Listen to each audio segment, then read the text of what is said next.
Hello everyone and welcome to another video. Today we're actually going to do a blog-based video, and the title and the topic that we're actually going to discuss is something that's actually been kind of going around. I think it hit today or the day before, and that is the Comcast service disconnection or dispute, basically. You had a person who was trying to cancel his Comcast service, and he happened to end up recording the last, I think, like 8-10 minutes of his conversation, and it's very familiar. I think a lot of us have been through this exact same situation, and I'm actually going to go ahead and explain the same situation of what happened to me. But before I do, it's very important that you actually listen to the call itself. So I'm going to post a link right down below, so if you see it's linked down below the fold, you're going to go ahead and see exactly the link that I'm referring to. Listen to the conversation, and when you come back, we'll all be on the same page.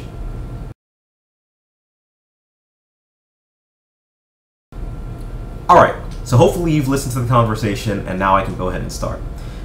I want to go ahead and start with my personal experience of what happened. I personally I've moved every year since I've been here in New York, and so a lot of times I do have to switch services, whether it be from Time Warner to Comcast to Optimum Online. New York is very weird in that I could be on this street and have Verizon. If I move one street down, Verizon may not be available, and it may be Time Warner cable that I have to use. And if I move another street down, Comcast may only be available. So they have these weird area monopolies that exist here that make it very difficult to have an actual choice. But, so when I initially moved here, my only choice was Time Warner cable. And so I had Time Warner cable until I heard that Verizon had gotten the rights to come into this building. And so I was like, okay, this is excellent, fantastic. I'm going to go ahead and switch my service from Time Warner cable to Verizon. So because I didn't want any overlap or missing of service, and I need the internet for not only my job, but for everything else that I do, I'm like, okay, I'm going to go ahead and order Verizon service, get the service installed, have it here at my place, and then once it's installed, I'll have a week overlap and then cancel my Time Warner service. So I said, okay, that's what I'm going to go ahead and do. At that point, once I had my Verizon service, called up Time Warner cable, tried to cancel my service, and you have to kind of jump through hoops, basically. At first, they're going to do everything in their power not to have you uninstall. So they're going to offer you deals, they're going to offer you everything, and I kept insisting, no, no, no, I don't need any of that. I already have the new service, I'm sorry, I'm going to cancel my service. And then the guy told me on the phone, you can't cancel your service on the phone. You have to take in your stuff, your cable box and everything, to a store in line. I said, you can't cancel your service on the phone?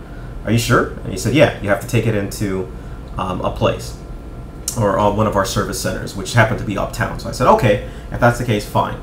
I'll go ahead and take in my cable box.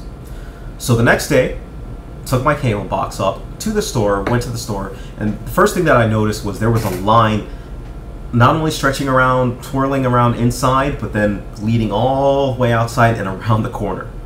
So I stand in line for about 20 minutes. I'm still outside at this point, and finally I'm like, all right. I walk up to the front of the line, and I ask the lady, how long have you actually been in line? And she goes, I've been in line about an hour and a half. And this was just to get to the store door. There was still a winding line once you actually got inside. And so I figured to myself, no way. I'm not going to go through this whole process just to cancel my service. I'm not going to wait in line for what I estimate to be over 4 hours just so I can cancel my service. Something's not right here. Went back home, called them up, and basically went through the whole spiel and basically said, hey, I need to cancel my service. And on top of that, I'm not going to wait in line as the last rep told me to go ahead and cancel my service. And the rep that I spoke to was like, wait in line to cancel service? No, you don't have to do that. You can schedule a technician to come out and take your disconnect your service, because that's what you're going to need anyway. So he would just be able to pick it up from there and take it. And so that's when I was like, well, wait a second. The guy that I spoke to over a week ago said that I couldn't.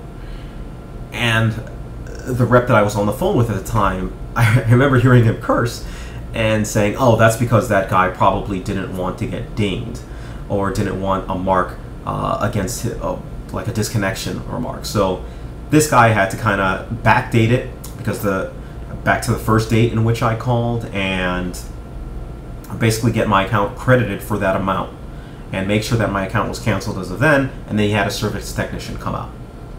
So that's my story.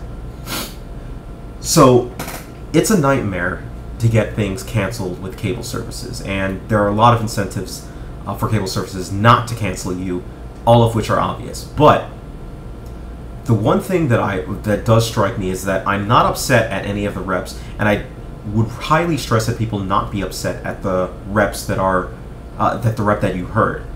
This is actually the fault of the cable company itself.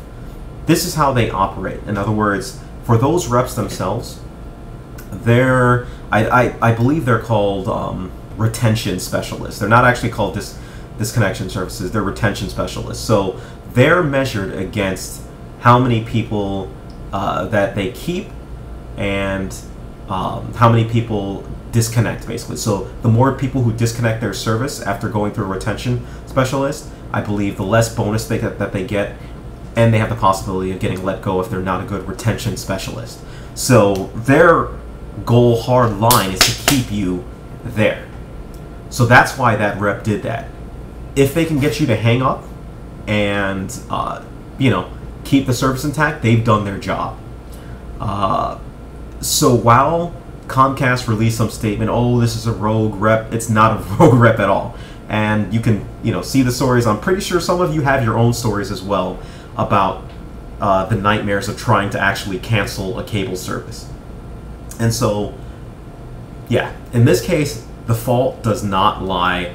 I firmly believe the fault does not lie with the cable reps themselves. It lies with the companies themselves that push these policies in order to keep as many people as possible.